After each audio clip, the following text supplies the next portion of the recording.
ನಮಸ್ಕಾರ. ಇವತ್ತಿನ ಈ ವಿಡಿಯೋದಲ್ಲಿ ಪ್ರಶ್ನೆ ಕೇಳಿದ್ದಾರೆ. ಪ್ರಶ್ನೆ ಏನಪ್ಪ ಅಂತ ಅಂದರೆ, ಮದ್ದಿಡಿ ಬಿದ್ದಾಗ ಟ್ರೀಟ್ಮೆಂಟ್ಗೆ ಅಂತೇಳಿ ಬರಲೇಬೇಕಾಗುತ್ತೆ, ಟ್ರೀಟ್ಮೆಂಟ್ ತೆಗೆದುಕೊಳ್ಬೇಕಾಗುತ್ತಲ್ಲ, ಆ ಥರ ಟ್ರೀಟ್ಮೆಂಟ್ನ ತೆಗೆದುಕೊಳ್ದಲೇ ನಮ್ಮ ಮನೆಯಲ್ಲೇ ಹೇಗೆ ಅದನ್ನು ಬಗೆಹರಿಸ್ಕೋಬೋದು ತಿಳಿಸ್ಕೊಡ್ತೀರಾ ಅಂತ ಕೇಳಿದ್ದಾರೆ.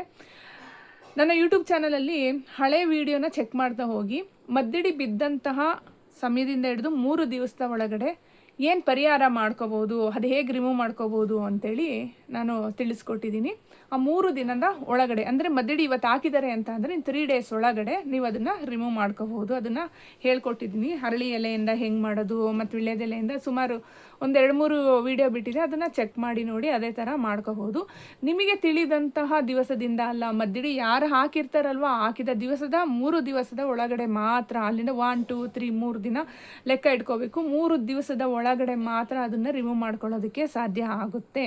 ಮತ್ತು ಇದ್ರ ಜೊತೆಯಲ್ಲಿ ನೀವು ಟ್ರೀಟ್ಮೆಂಟ್ಗೆ ಅಂತೇಳಿ ಹೋದಾಗ ಅದಕ್ಕಿಂತ ಮುಂಚೆ ನಿಮ್ಮ ಬಾಡಿಲೆಲ್ಲ ಏನಾಗುತ್ತೆ, ಜಾಸ್ತಿ ಉಷ್ಣತೆ ಆಗೋದಕ್ಕೆ ಶುರುವಾಗುತ್ತೆ, ಸಿಕ್ಕಾಪಟ್ಟೆ ಹೀಟ್ ಆಗುತ್ತೆ. ಹೀಟ್ ಆದ್ರೂ ಕೂಡ ಅಷ್ಟೇ, ಕೆಲವರೆಲ್ಲ ನಾನ್ ವೆಜ್ಜು ಯೂಸ್ ಮಾಡ್ತಾ ಇರ್ತಾರೆ, ಅದಕ್ಕೆಲ್ಲ ಮಸಾಲೆ ಐಟಮ್ ಎಲ್ಲ ಹಾಕಿರ್ತಾರೆ.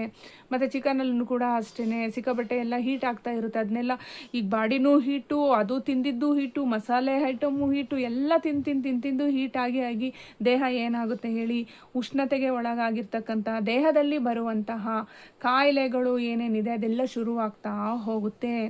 ಈಗ ಬೆಂಕಿಗೆ ಮತ್ತು ವಾಯುನ ಸೇರಿಸಿದ್ರೆ ಏನಾಗುತ್ತೆ, ದಗ ದಗ ದಗ ಅಂತೇಳಿ ಹುರಿಯೋದಿಲ್ವಾ, ಅದೇ ಪ್ರಕಾರವಾಗಿಯೂ ಕೂಡ ಅಷ್ಟೇ ಬಾಡಿಲೆಲ್ಲ ಸಿಕ್ಕಾಬಟ್ಟೆ ಹೀಟ್ ಆಗುವಂಥದ್ದು, ಉರಿ ಬರೋದು, ಕಾಲುರಿ, ಮೈಯೂರಿ, ತಡ್ಕೊಳ್ಳೋದಕ್ಕಾಗೋದಿಲ್ಲ, ಈ ಥರ ಎಲ್ಲ ಸಮಸ್ಯೆ ಆಗ್ತಾ ಹೋಗುತ್ತೆ.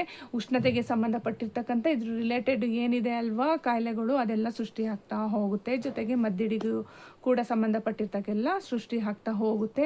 ಇವಾಗ ಗಾಯದ ಮೇಲೆ ಉಪ್ಪು ಖಾರ ಹಾಕಿದ್ರೆ ಹೆಂಗಾಗುತ್ತೆ ಅಲ್ವಾ, ಅದೇ ಪ್ರಕಾರವಾಗಿಯೇ ಕೂಡ ನಿಮ್ಮ ಆಹಾರ ಪದ್ಧತಿ ಕ್ರಮನೂ ಕೂಡ ಮೊದಲನೇದಾಗಿ ಸರಿ ಮಾಡ್ಕೋಬೇಕು. ಹೆಚ್ಚಾಗಿ ನಾನು ಯಾವಾಗಲೂ ಹೇಳೋದೇನಪ್ಪ, ಮೈಂಡ್ ಸ್ಟ್ರಾಂಗಾಗಿ ಇಟ್ಕೊಳ್ಳಿ.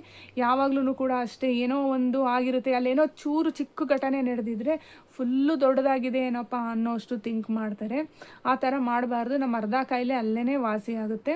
ಅದೊಂದು ಮೈಂಡ್ ಸ್ಟ್ರಾಂಗ್ ಇಟ್ಕೊಳ್ಳಿ. ಮಿಕ್ಕಿದ ಕೆಲಸ ಏನು ಟ್ರೀಟ್ಮೆಂಟ್ ತೊಗೊಳ್ಳೋದು ಅಥವಾ ನೀವೇನಾದರೂ ಸೆಲ್ಫ್ ರೆಮಿಡಿ ಮಾಡ್ಕೊಳ್ಳೋ ಅಂಥದ್ದು ಇರುತ್ತೋ ಅದನ್ನು ಮಾಡ್ಕೊಳ್ಳೋದಕ್ಕೆ ನೀವು ಶುರು ಮಾಡ್ತಾ ಹೋಗಿ. ಅಲ್ಲಿ ಒಂದು 50% ಕಾಯಿಲೆ ಹುಷಾರಾಯಿತು ಅಂದರೆ ಇನ್ನೊಂದು 50% ಹುಷಾರಾಗ್ತಾ ಹೋಗುತ್ತೆ. ತುಂಬ ಡೇಂಜರ್ ಇದ್ರೂ ಕೂಡ ಅಷ್ಟೇ ಅದನ್ನು ತುಂಬ ನಾವು ಇನ್ವೆಟ್ ಮಾಡಬಾರ್ದು.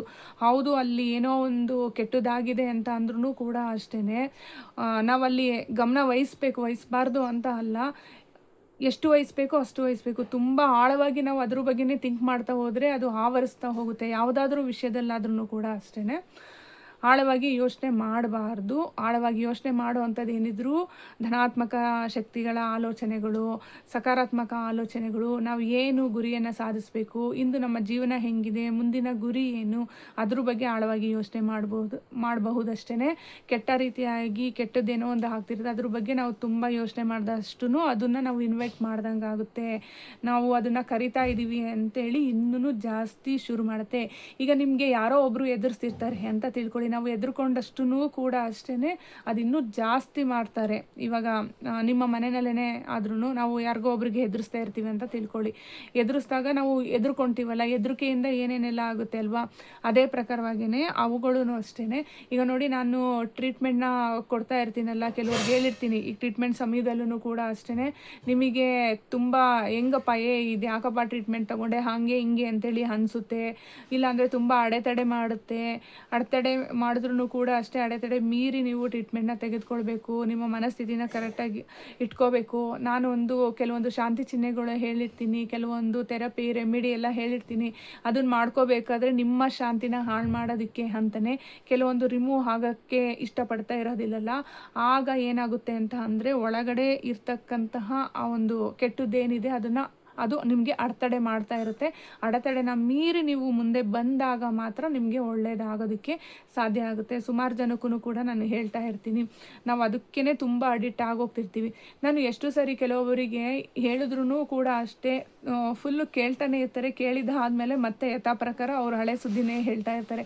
ಅದನ್ನು ಜಾಸ್ತಿ ನೆನ್ಪು ಮಾಡಬೇಡಿ, ಹೇಳ್ಕೊಬೇಡಿ ಅಂತೇಳಿ ಹೇಳ್ತೀನಿ. ಮತ್ತು ಅದು ಎದುರಿಸೋದಕ್ಕೂ ಕೂಡ ಶುರು ಮಾಡುತ್ತೆ. ನಿಮ್ಮೊಳಗಡೆ ಇರ್ತಕ್ಕಂತಹ ಒಂದು ಮನಸ್ಸಿನ ಆಳದಲ್ಲಿ ಇರ್ತಕ್ಕಂತಹ ಕೆಲವೊಂದು ಆಲೋಚನೆಗಳು ಹುದುಗಿ ಹೋಗಿರುತ್ತೆ. ಅಂತಹ ಆಲೋಚನೆಗಳನ್ನೇ ಅದನ್ನು ಮೆಲುಕು ಹಾಕ್ತಾ ಏನಾಗುತ್ತೆ, ಅಡೆತಡೆಗಳು ಶುರುವಾಗ್ತಾ ಹೋಗುತ್ತೆ. ಅದಕ್ಕೆ ಒಂದು ಕೆಟ್ಟದನ್ನು ಆಲೋಚನೆ ಮಾಡೋದನ್ನೇ ಬಿಡಬೇಕು. ಯಾವಾಗಲೂ ಧನಾತ್ಮಕ ಶಕ್ತಿಯನ್ನು ಆವಾಹನೆ ಮಾಡುವಂಥದ್ದು, ಒಳ್ಳೊಳ್ಳೆ ವಿಚಾರಗಳನ್ನ ಮಾತಾಡೋ ಅಂಥದ್ದು, ಅಲ್ಲಿ ಏನೇ ಒಂದು ಆಗಿರಲಿ ಈ ಮೆಥಡನ್ನು ನಾವು ಫಾಲೋ ಮಾಡ್ತಾ ನಮ್ಮ ಒಂದು ಮೈಂಡ್ ಸೆಟ್ಟನ್ನು ಮಾಡ್ಕೋಬೋದು. ಹಾಗೆ ಅದೇನು ಕೆಟ್ಟದ್ದು ಬಂದಿದೆಯೋ ಅದನ್ನು ಕೂಡ ನಾವು ಆರಾಮಾಗಿ ಹುಷಾರು ಮಾಡ್ಕೋಬೋದು. ಇವತ್ತಿನ ಈ ವಿಡಿಯೋ ಇಷ್ಟ ಆದಲ್ಲಿ ಲೈಕ್ ಮಾಡಿ. ನೆಕ್ಸ್ಟ್ ವೀಡಿಯೋಸ್ಗಳು ನೋಡಬೇಕು ಅಂದರೆ ಸಬ್ಸ್ಕ್ರೈಬ್ ಮಾಡ್ಕೊಳ್ಳಿ. ನೆಕ್ಸ್ಟ್ ಇನ್ನೊಂದು ಒಳ್ಳೆಯ ವಿಡಿಯೋದೊಂದಿಗೆ ಭೇಟಿಯಾಗೋಣ. ನಮಸ್ಕಾರ.